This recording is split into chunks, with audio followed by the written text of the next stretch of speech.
Welcome once again, and it's here with us at Henry's Impact International Academy, and today we are going to be treating a new series, and that's going to be on the fourth topic in your biology, for microbiology, and that's going to be looking at microbial ecology. Very simple concept. This is like one of the very most easiest topic to really go around, but it's vast. Yes, everything is easy, it's just vast a bit, but very easy.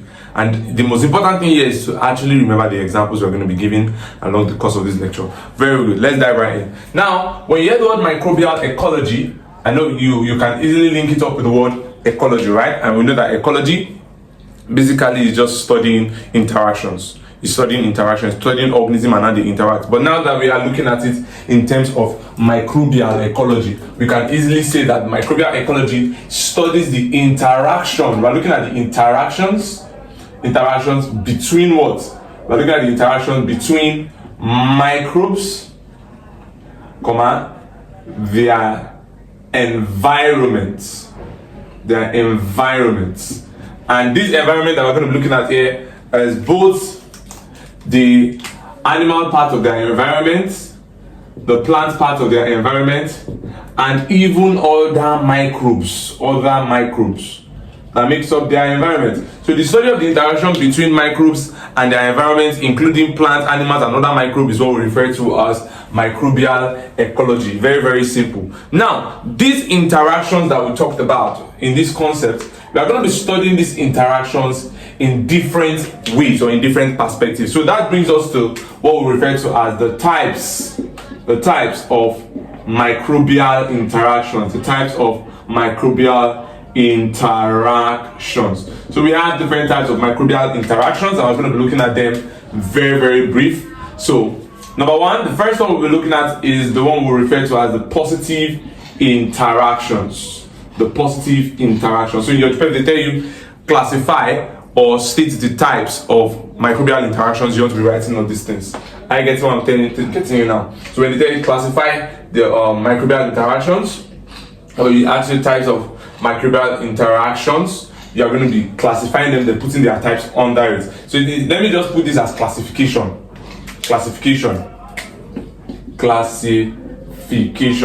Good. So these are like the classes of your microbial interactions.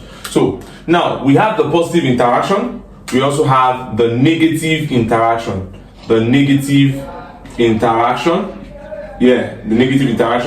Then obviously, if you have positive, negative, you have the neutral interaction.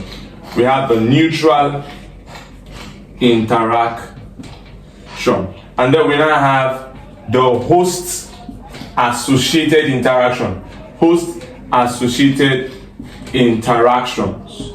Yes, host-associated interaction. Very important. And the last one we have is environmental interactive effects. Very good. So these are the 5 interactions that you have in your microbial ecology. So when they ask you to classify microbial interactions, you are mentioning these 5 classifications, because it's under each of them that you tend to find out, figure out where each of these things that we highlighted here will fall into. So when we hear the word the positive interaction, in positive interaction, at least one organism must be benefiting and no organism must be suffering loss. You see that now? So it is different from when we start defining parasitism or those synergism. It is different. So if they ask you about positive interactions, maybe in an OBJ exam, you won't be able to make sure that the statement for positive interaction does not show anything loss. So it is either the 2 organisms are benefiting, or one organism is benefiting and the other one is suffering no harm. So if you want to define positive interaction, you're going to be stating that this is an interaction in which at least one organism benefits. So one organism benefits while the other suffers no loss. So these statements now, we can embroider this statement to mean this. We can embroider it to say that this is either one organism is benefiting while the other one is suffering no loss, or the both of them are benefiting from each other. That is positive interaction. So it's either both organisms are benefiting, or one organism benefits while the other one suffer no loss. So the key thing here is that no loss. None of the organism is suffering loss. I get there now. So an interaction where no organism suffer loss is a positive interaction. So we said that they can either be in any of these two forms. That means it can be in the form where one organism is benefiting while the other one is suffering no loss. And we know that biologically speaking, that kind of association is referred to as what? This first point here where one is benefiting, the other one is suffering no loss, is called commensalism. Commensalism. So what does that tell you? It tells you that commensalism is a type of positive interaction. So you see Jupeb very well now. With an A-level exam, they can ask you state examples or state the any two positive microbial interaction, or state any two positive microbial association. Some people just start writing parasitism, this one. They don't know that positive they've put there has already streamlined it to only associations where there is no losses at all. So commensalism, and then this one where the both of them, this one where the both of them are benefiting, we refer to it as what? We refer to it as synergism. We refer to it as synergism. Now sometimes you won't see them write it as synergism, you will see them write it as what? As proto-cooperation. Proto-cooperation. So it's either we'll call it synergism or we'll call it proto-cooperation. So two major examples of your positive interaction: you have commensalism, you have synergism, or proto-cooperation. Very, very simple. Very, very simple. Then you now have the next association. Let's go there. Negative interactions. So what are negative interactions? If positive interaction is one that at least one must suffer loss, no one must suffer loss, that's for positive. In negative interaction, we are saying that what? That this one is an association in which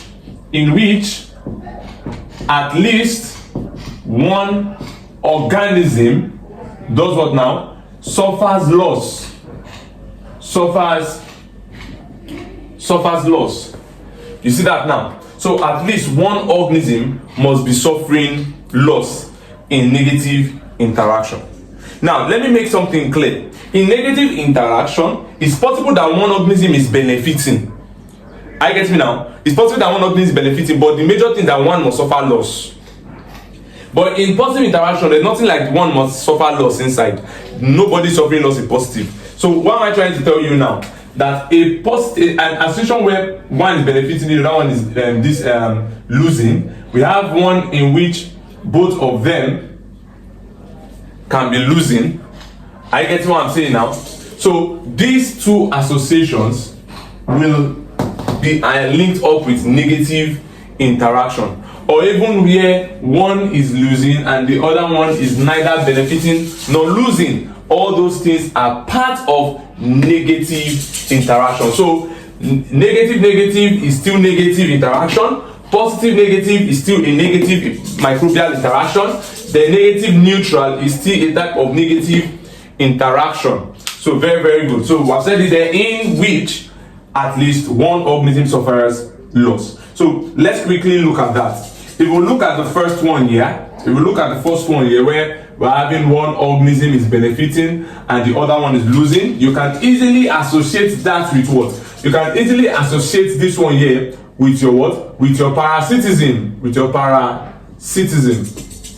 You see that now? You can easily associate this one here with your parasitism. Yes. You get that? So in this one here, one organism is benefiting and the other one is doing what? Is losing. Now, how about this one that is here? I'm sure that you guys might be looking at it. Is there an association where both will lose? Is there an association of an interaction? Microbial interaction where both organisms will be losing? Yes, there are interactions where both organisms will be losing. The name of that interaction is predation. I'm coming, I'll explain something now. Because left to you now in your mind, you're like, predation, one person will eventually win. Yeah, you know, when I said predation, sorry, in competition. You might be like, in competition, one person will definitely win. Now, the thing about competition is that when you compete, both parties will suffer energy loss. It's just like I put in two people here to compete now. You guys are going to expand energy. Yeah, one person might win the competition over the other, but the both of you are going to suffer energy loss. That is the key. So an association where both organisms will eventually lose in some kind of, we'll refer to that kind of association as what?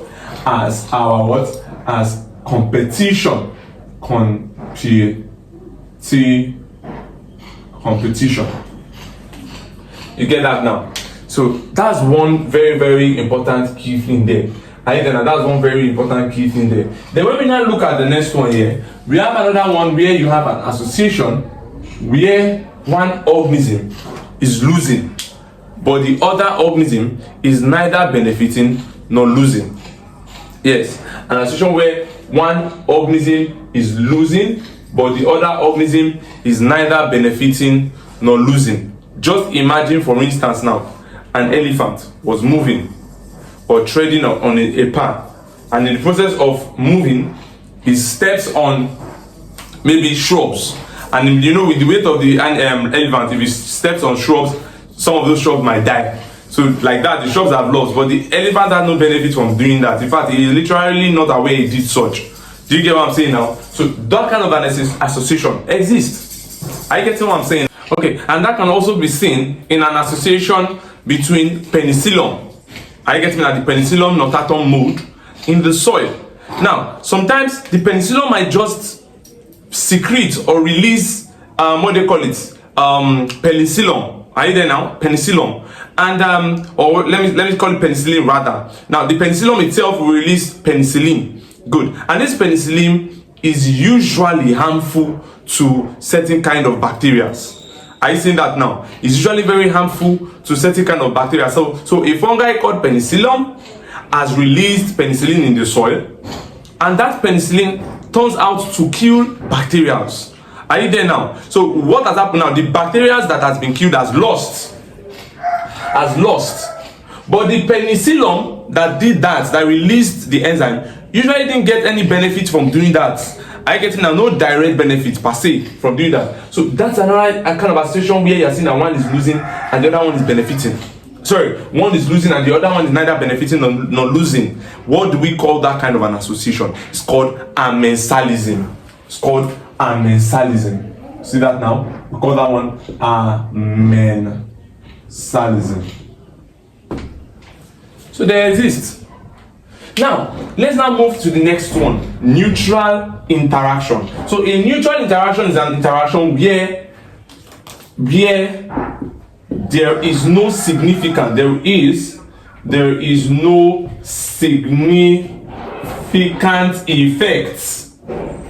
There is no significant effect of one organism with another. Now let me lay a point here. Usually this kind of association is very hard to establish. Are you there now? Because the two organisms have to be existing in ecological niche that naturally do not bring them into interrelationship. For example, now in stratified rocks, either now in stratified rocks or stratified soil, when one organism is existing in one strata that is far away from another organism that is existing in another strata, there will be less interaction between both of them. Yeah, but ecologically speaking, usually we don't believe that there is going to be totally no interaction between two organisms. Yes, so that's for that. So neutral interaction, no association, no interaction. So host associated interaction now. The host associated interaction now is going to be, we're going to look at it in two ways: between the host and the pathogen, and between the host defense and the microbe. Now look at something. In host associated interaction is a kind of microbial interaction where a host, are you there now? A host, you know that when we say a host, something that a parasite or a microbe has infested or has invaded. So we are going to be looking at the interaction where a host and what? And an organism or a microbe, an organism interacts. And like this host associated interaction, it usually can be seen in two ways or demonstrated in two ways. The first way is the one we refer to as infectious. So we're looking at infection here. So we're going to be looking at infectious here, or infection. This infection one is when the interaction is between the pathogen versus the host itself. Then we'll also look at it in terms of immunity. In terms of immunity. That is why in your syllabus here you can see the root immunity. So in terms of immunity now, we are going to be looking at what? The host defense. The host defense. Right? The host defense, like the host immune system versus the microbe. So the microorganism itself and how they move or interact with the host defense system. That's what we refer to as immunity. It's still an example of that fall under host associated interaction. Then lastly, when we want to now look at environmental interaction and effect, we are going to be discussing majorly food spoilage. How this thing tends to cause food spoilage. And that is the overview of microbial ecology in terms of classifying microbial interactions. So looking at it now, we talked about positive interaction, negative interaction, neutral interaction, host associated interaction, and environmental interaction. We're also able to establish that positive interaction, you can either have commensalism and synergism, while negative interaction, you have parasitism, competition, and mensalism. You also even have predation as part of it.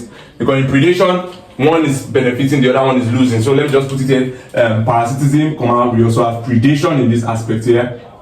So we look at that too. So neutral interactions, we said there is no interaction or effect of one organism on the other organism. And then host associated interaction, we looked at infection and immunity, where infection is the pathogen versus the host, and then immunity is host defense system, that is the immune system of the host versus the what? Versus the microbe. So in environmental interaction, we'll be discussing what? Food spoilage, how food tends to spoil, and we'll also be looking at control measures that we can put in place to avoid or alleviate those kind of processes. So that'll be that for this first part of our new series. So we'll be looking at each and every one of these associations, one after the other, in our later lectures. Do well to subscribe to our channel if you've not subscribed yet, and also click on the notification bell so that whenever you see more content like this or we drop more videos like this, you'll be able to be notified. As well, do well to drop your questions in the comment section in case you have a problem or you have one video you want us to actually do. You can just drop your comments there and then we'll respond to that duly.